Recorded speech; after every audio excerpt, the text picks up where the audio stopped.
So you're saying there's a chance, and no, this is not the Dumb and Dumber 1 in a million shot. The Green Bay Packers really have a chance to make the playoffs. The Packers dominated the Rams last night, and Green Bay's hopes for making the postseason still alive. And what do you know?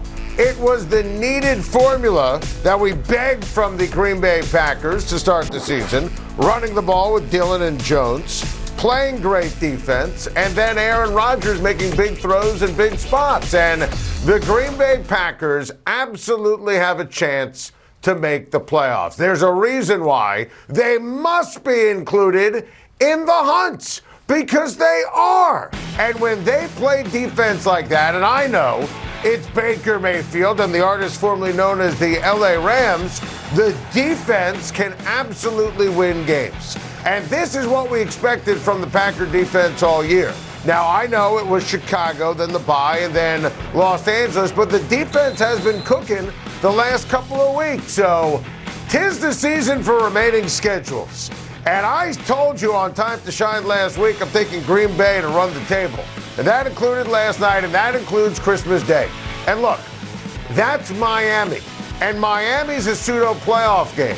Because if they beat Miami, absolutely they're going to make the playoffs. Because I think they're going to beat Minnesota on CBS. And I think Aaron Rodgers is going to beat Detroit. And the Minnesota game is at home. And the Detroit game is at home. And Minnesota's Jekyll and Hyde, and they're not as strong away from home. And Detroit's a different offense away from home. So, yes. Now, obviously, other things have to happen. But we showed you the Washington schedule. It's tough.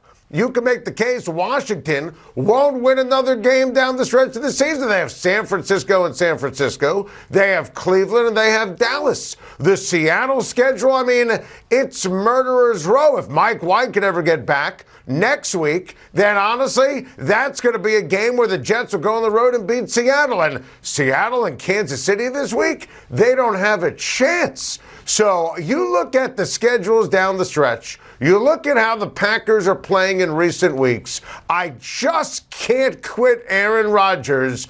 I'm not saying that it's probable. I'm not saying that it's a lock. But it wouldn't be a Christmas miracle. The Green Bay Packers absolutely are alive. Well, this is kind of a huge deal for the Philadelphia Eagles, as Jalen Hurts' status for Saturday's gigantic matchup with the Dallas Cowboys up in the air with that shoulder injury. And while Nick Sirianni and Jalen Hurts didn't rule him out for the showdown on Saturday, I mean, the reports indicate it's highly unlikely. And why would you ever play him on a short week when he has been so vital and the numbers you see on the screen have been so incredible? And look, this is why you have someone like Gardner Minshew as your backup quarterback, because he could step in and win. Now, Philly just needs one win down the stretch of the season to, at the end of the day, get that one seed, which is coveted. This is big, though, when it comes to big picture for Philly and winning the NFC, and big picture for Jalen Hurts for MVP. Now, why are we showing you Connor Cook Week 17? Unless you're Connor Cook's family, there's a reason we're showing you this. Because there is precedent here of me, and I'm one of the 50 voters for MVP, voting for someone who didn't play a full season for MVP. I voted Derek Carr, who was phenomenal. Matt Ryan won. I was part of the Carr 6 who voted for Derek Carr for MVP because you saw Connor Cook play and he was terrible.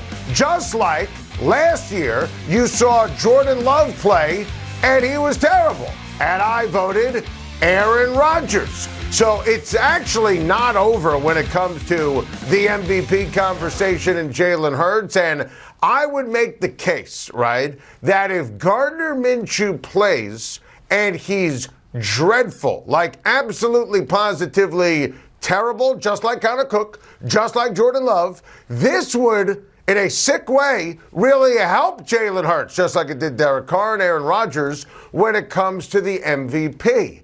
But going up against that Dallas defense, very realistic chance Gardner Minshew is going to be good. And fair or unfair, that's going to end it in terms of Jalen Hurts and the MVP discussion. I still think Patrick Mahomes is the MVP. Patrick Mahomes is getting my vote as we speak right now. Still 3 more weeks left in the season. All that matters, though, for Philadelphia, big picture, Jalen Hurts' health, because they cannot function in the postseason without a 100% Jalen Hurts. When we're talking about a shoulder, a throwing shoulder, also it's going to impact running the ball. He's not just a red zone runner. He's like Josh Allen. And when Josh Allen hurt his elbow, that impacted Ken Dorsey when they called run plays. Josh Allen didn't become Josh Allen again until last Saturday night. So for Jalen Hurts, this is a monster deal. For the Eagles, this is a monster deal. I would never rush him back. But we could be talking about a rusty Jalen Hurts come postseason if he misses any time. And at the end of the day, it's more proof for me why 2 things. Patrick Mahomes is going to win the MVP, and why the San Francisco 49ers, as we've been saying, will win the NFC. What transpired was the single dumbest play in the history of the National Football League. Bill Belichick should be ashamed. The fact that they actually called the play and didn't take a knee in that spot, shame on you, Bill Belichick. Shame, shame, shame. I mean, there's no time. No time. And so they call the play, and that's dumb. And you pitch it back, it's a tie game. Why would you do this? And then Myers pitches it back. Chandler Jones shoves Mac Jones hell out of my way. Are you kidding me? That was the dumbest, most embarrassing, most pathetic play I've seen in the history of the NFL. And it's over for the Patriots. You don't recover from that. Come on. The New England Patriots, they're on to Cincinnati this week, ironically enough, and that's a loss, that's a loss, that's a loss.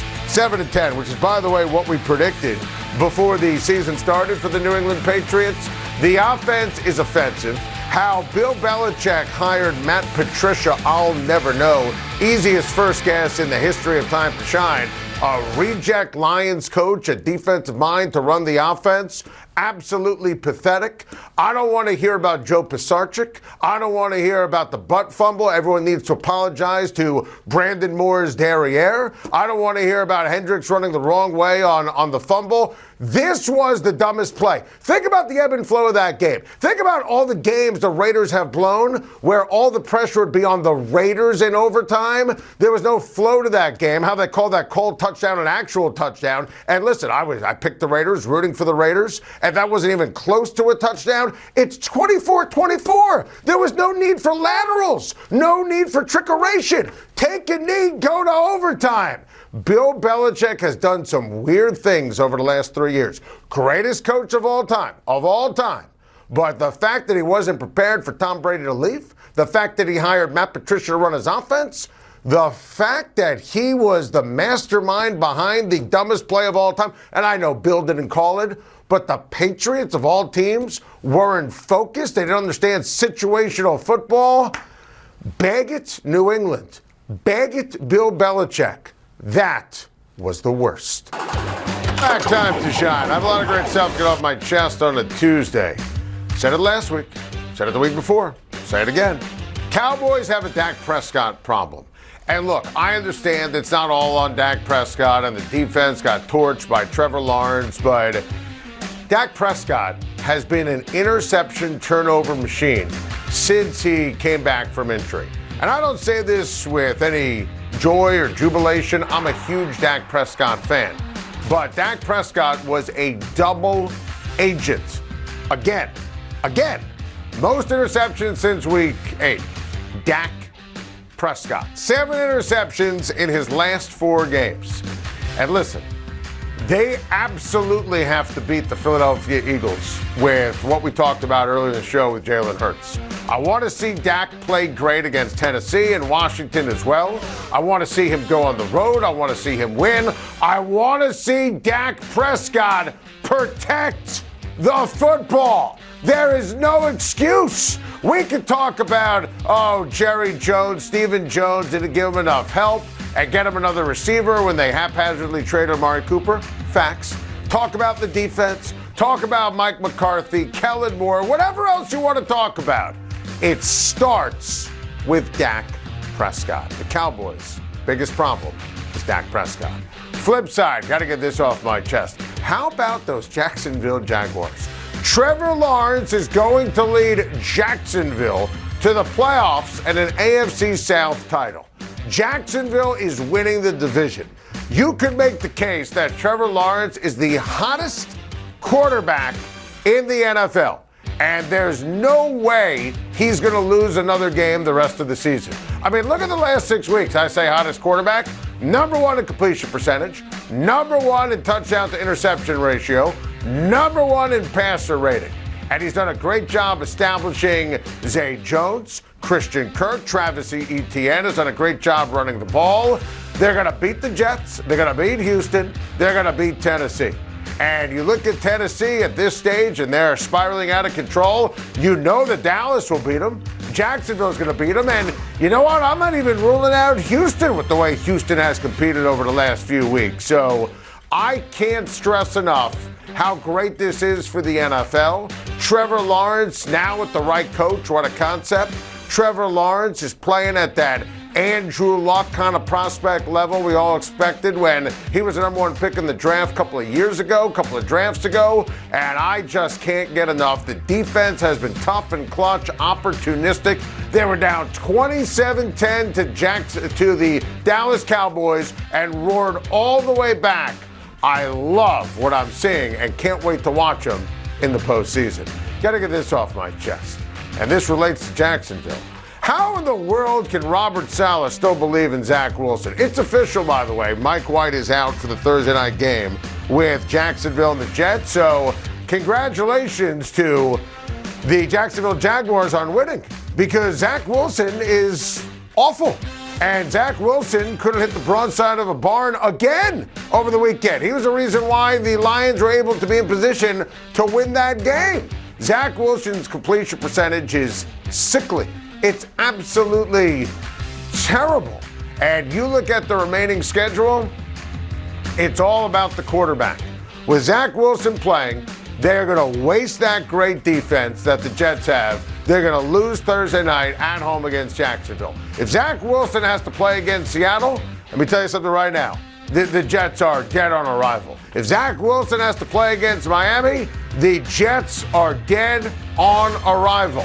If, in fact, Mike White could play against Seattle and Miami, Jets win. Simple as that. The Jets are ready for the playoffs next year. They just need a new quarterback. Got to get this off my chest. Ron Rivera rightly not making a quarterback change. Good. Taylor Heineke didn't play well on Sunday night, but listen, Washington got hosed at the end of that game. Absolutely robbed. I mean, how they take this touchdown off the board because of a formation penalty on Terry McLaurin when he got the approval from the ref on where he was lining up, that's just insane. And this, I mean, if that's not pass interference, then you might as well just get rid of the rule. I mean, please. Now, I'm not going to tell you Taylor Heineke played well because he was awful. I'm not going to tell you Taylor Heineke is going to bounce back because he has San Francisco coming up this week on CBS.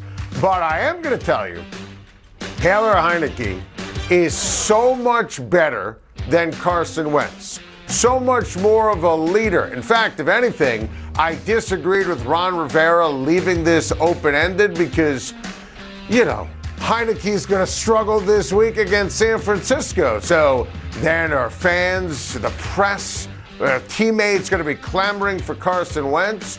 All he needed to say was Taylor Heineke is my guy the rest of the way. And don't misinterpret. Credit the Giants. Brian Daboll coached the pants off of Ron Rivera. Daniel Jones was tough and clutch. Not great, but tough and clutch. Giants earned it. But if I'm a Washington fan, I don't like the way Ron Rivera left it open-ended for the future at quarterback. And those two calls, the one bad call, the one non-call, horrible at the end of that game. Thank you for watching. Please like and subscribe, and don't forget to hit the bell for more videos.